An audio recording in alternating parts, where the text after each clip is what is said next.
Peddapalli bar association నుండి శనివారం రోజు మధ్యాహ్నం సమయంలో గౌరవ ఎమ్మెల్యే గారిని కలవడానికి ఒక 25 మంది జూనియర్ సీనియర్ అడ్వకేట్లను కలిసి ఎమ్మెల్యే గారి క్యాంప్ ఆఫీస్కి వెళ్ళిన సందర్భంలో ఆయన మీరు అడ్వకేట్లా అని మమ్మల్ని క్వశ్చన్ చేస్తూ మీరు పెద్దపల్లిలో లేనా అని ఇంకా క్వశ్చన్ చేస్తూ వ్యంగ్యంగా మాట్లాడడం జరిగింది.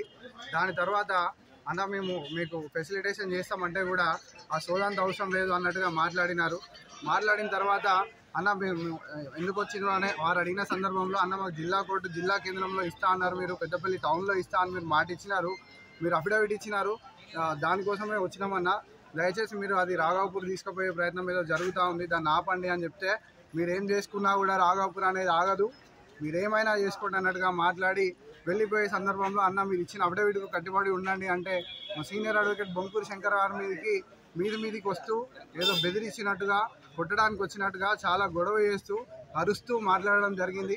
ఆ సందర్భంలో ఎమ్మెల్యే గారి క్యాంప్ ఆఫీస్ బయట ఉన్న ప్రతి ఒక్కరు కూడా లోపల కురుకొచ్చే అంత గట్టిగా అడ్వకేట్లను బెదిరించే ప్రయత్నం కూడా జరిగింది.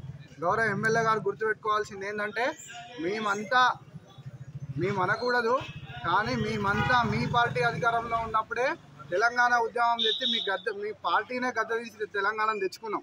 మాకు ఈ రాఘవపూర్ పోయే కోర్టు పెద్దపల్లికి తెచ్చుకునే పెద్ద విషయం కాదు. కాకపోతే మీరు గుర్తుపెట్టుకోవాల్సింది ఏంటంటే అంత దూరం తెచ్చుకోకండి, దయచేసి రాఘవపూర్ కోర్టును నిలిపివేసి ఇమ్మీడియట్గా పెద్దపల్లిలో ఎక్కడైతే భూమి ఉందో దాన్ని వెరిఫై చేయించి దాన్ని మీ ఆధీనంలోకి తీసుకొని మాకు అప్పగించాలని కోరుతున్నాము. లేదంటే ఉద్యమం అనేది ఉధృతంగా ముందుకు తీసుకుపోతాము. అదేవిధంగా మీరు గుర్తుపెట్టుకోవాల్సింది ఏంటంటే ఫేక్ ప్రామిసెస్ అని మేము పోయి ఎలక్షన్ కమిషన్కు కంప్లైంట్ ఇచ్చి మళ్ళీ మీకు మాకు వ్యక్తిగతంగా ఎటువంటిది ఉండకుండా మీరు చూసుకోండి. ఎందుకంటే మీరు కూడా మమ్మల్ని వ్యక్తిగతంగా మాట్లాడినారు, ఇంకా కూడా మేము ఓపిక పడుతున్నాము.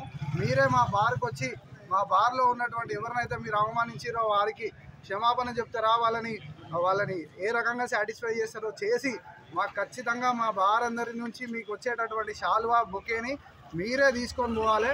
లేదంటే ఇంతకుముందు మా సోదరుడు చెప్పినట్టుగా అది ఇంకొక ఎమ్మెల్యే గారికి మేమే పోయి వేయాల్సి వస్తుంది. ఇంకో 2 సంవత్సరాల తర్వాత ఎలక్షన్స్ ఉన్నాయి. దీన్ని దయచేసి మీరు దృష్టిలో ఉంచుకోవాలని కోరుతూ సెలవు తీసుకుంటాం.